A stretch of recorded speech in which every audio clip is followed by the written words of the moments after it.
Gracias, Señor. Bueno, hoy el Señor nos regala una palabra bien hermosa, una palabra que nos instruye, que nos enseña, como siempre lo digo, que nos exhorta y que también nos puede corregir. Acuérdense que siempre hablamos que la palabra surte varios efectos. De pronto a mí me enseña, a otra persona la corrige, a otra persona la exhorta, a otra persona la instruye. Tiene ese efecto la palabra, por eso me encanta, me fascina.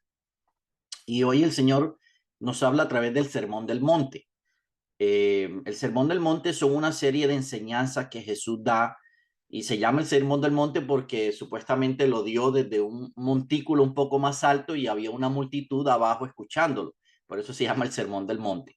Pero son una serie de enseñanzas que las encontramos en los primeros capítulos del libro de Mateo, en el capítulo 5, en el capítulo 6 y en el capítulo 7 del libro de Mateo, donde Jesús nos enseña realmente de qué es lo que él está interesado.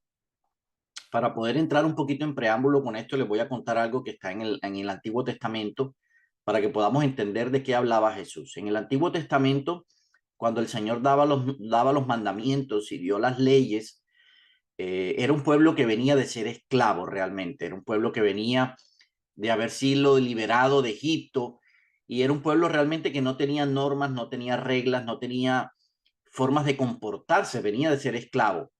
Y entonces el Señor se da cuenta de este problema realmente que se estaba presentando y es cuando el Señor les da normas, les da reglas, incluso les da normas de higiene, de dónde hacer sus necesidades, cómo hacerlas. O sea, les da una serie de normas para que ellos empiecen a comportarse como personas civilizadas, entre comillas. Y adicionalmente, les da los 10 mandamientos. Y esos 10 mandamientos se los da para que ellos sepan cómo comportarse con Dios y sepan cómo comportarse entre ellos mismos, ¿cierto? Habla del adulterio, de no matarás, de no fornicarás. Bueno, empieza a darle normas de cómo deben ellos comportarse entre ellos mismos. Y cuando ellos quebraban estos mandamientos, la ley decía, la ley mosaica, decía que ellos debían llevarle al sacerdote cierto tipo de animal de acuerdo al quebrantamiento de la ley para que el sacerdote lo ofreciera en holocausto a Dios. Era cuando Moisés erigió el tabernáculo y entonces ellos sacrificaban animales en pro de los pecados que cada uno tenía. Pero realmente en ese momento, cuando el sacerdote o la persona encargada sacrificaba el animal, no estaba teniendo en cuenta realmente la actitud, sino el pecado externo. Se había cometido una serie de pecados externos, se pedía perdón por los pecados de esa persona, por haber quebrantado la ley. Cuando Jesús llega, eso estaba todavía funcionando, eso estaba todavía, se seguía todavía porque estaban bajo la ley del Antiguo Testamento, existían los sacerdotes, las personas tenían que llevar sus animales a ser sacrificados por el perdón de los pecados. Incluso se acuerdan que cuando Jesús nació, dice que lo llevaron al templo y la mamá ofreció un par de palomas por la vida de Jesús, ¿cierto? Era el ritual, era lo normal que se hacía en el Antiguo Testamento. Cuando Jesús llega, Jesús habla un poquito de esto en el Sermón del Monte, pero ya profundiza un poco más. O sea, ya Jesús no está tan interesado en lo que nosotros hagamos externamente como de dónde sale realmente ese acto externo. Y entonces ya él empieza a profundizar un poco más en el corazón de cada uno de nosotros. Por ponerle un ejemplo, él habla de que en el Antiguo Testamento se decía no matarás, pero ya Jesús dice, cualquiera que se enoje contra su hermano será culpable de juicio. O sea, ya Jesús estaba hablando de que no necesitas cometer el acto físico de matar a alguien, sino que si ya te enojas contra esa persona, ya eres culpable de juicio. Y profundiza también, habla del adulterio. Entonces, ya uno dice que no necesitas llegar al acto físico del adulterio, sino que solamente con que desees a la persona en tu corazón, ya cometiste adulterio. ¿Sí ven? Entonces ya Jesús estaba profundizando un poco más en de dónde sale realmente de nuestro pecado, como lo hablábamos en el día de ayer, que nosotros somos tentados de nuestra propia concupiscencia, o sea, de los deseos que hay en nuestro corazón. Y Jesús ya estaba más interesado era en eso que realmente en el acto externo, porque el acto externo era como la consumación del pecado, pero ya el pecado estaba concebido en el corazón.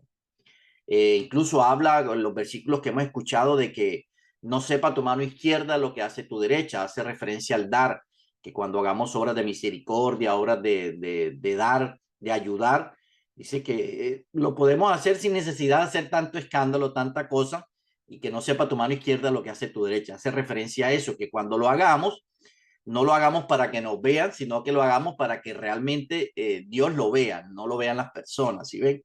Entonces ya Jesús estaba profundizando el corazón. Habla habla incluso de cómo amar a nuestros enemigos, porque se decía que nosotros solamente debíamos amar a los que compartían nuestra propia fe. Y ya Jesús dice, no, ustedes tienen que amar, tienen que ser hijos de vuestro Padre, y para que esos sean hijos de vuestro Padre tienen que hacer la diferencia, tienen que amar a sus enemigos, a aquellos que los lastiman, a aquellos que los ofenden, a aquellos que los agreden. Entonces, Jesús estaba profundizando un poco más en el corazón. Ya Jesús fue a la raíz del problema. Acuérdense que el pecado sale desde nuestro corazón. Ahí es donde nace el pecado y ahí es donde se concibe el pecado. Y el acto externo de cometer el pecado es solamente como el reflejo de lo que hay en nuestro corazón. Entonces el Sermón del Monte, que son estos 3 capítulos, se enfoca un poco en eso, en nuestros actos internos de nuestro corazón. Y esos actos externos nadie los ve. Fíjense que nadie se da cuenta de esos actos externos, porque si nosotros, por ponerle un ejemplo, nos enojamos en nuestro corazón con alguien que nos ofendió, que nos lastimó, posiblemente no podemos tener una reacción igual a esa persona, pero nos enojamos en nuestro corazón y podemos incluso llegar hasta desearle algo malo a esa persona, porque nos enojamos en nuestro corazón. Incluso, como hablaba ahorita, el adulterio, el desear a otra persona, nadie lo ve, solamente el Señor, porque lo hicimos en nuestro corazón. No llegamos al acto físico, pero lo estamos deseando en nuestro corazón. Entonces, habla del enojo también, Jesús. Entonces, son una serie de cosas y circunstancias, de pecados que nacen en nuestro corazón que nadie los ve. Y a veces pensamos que como nadie los ve, no necesitamos pedir perdón por esos pecados. Y ahí es cuando caemos en el error de pensar que no necesitamos la gracia de Dios. Miren que en el caso personal mío, les voy a contar este testimonio, cómo Dios de alguna forma empezó a tratar esta área en mi vida. No quiere decir que yo dejé de pecar, no, al contrario, yo cada día me examino porque siempre hay eso en nuestro corazón. Nosotros somos santos es por fe, no porque dejemos de pecar. Siempre hay pecado en nuestro corazón. Pero yo recuerdo muchas veces que cuando yo cometía este tipo de actos, que el pecado salía de mi corazón, había una actitud incorrecta hacia alguien o hacia algo. Yo me acuerdo que siempre soñaba que me encarcelaban, que me metían preso, que la policía me capturaba, me ponía a las esposas y me llevaba a la cárcel. Automáticamente yo cuando me despertaba ya yo sabía que en mi corazón había pecado, había hecho algo que nadie había visto, nadie lo había notado, pero en mi corazón había tenido una actitud incorrecta, había cometido un pecado que solamente Dios había visto.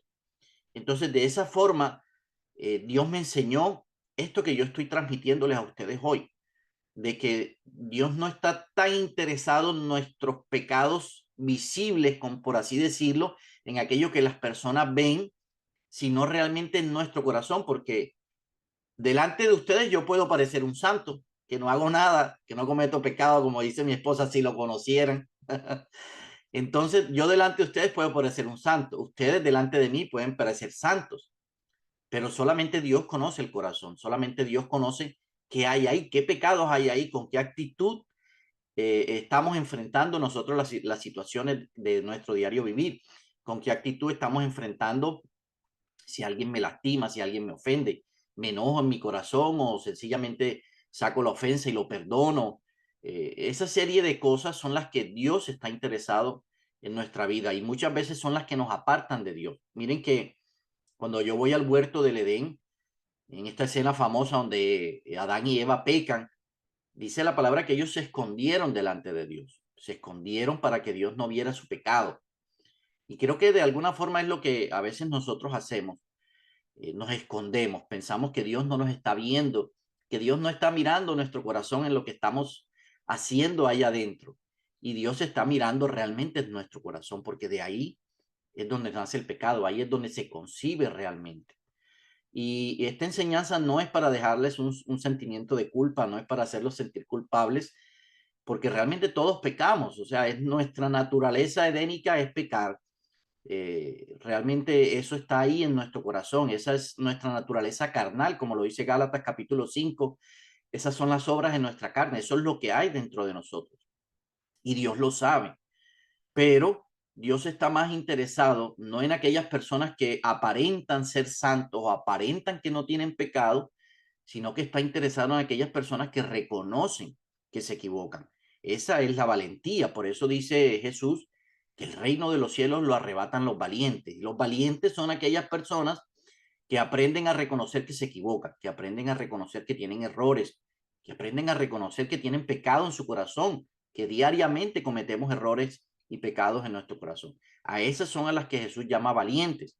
Entonces, es correr a la gracia cada día, es correr a sus pies cada día, cada día nosotros necesitamos de su gracia.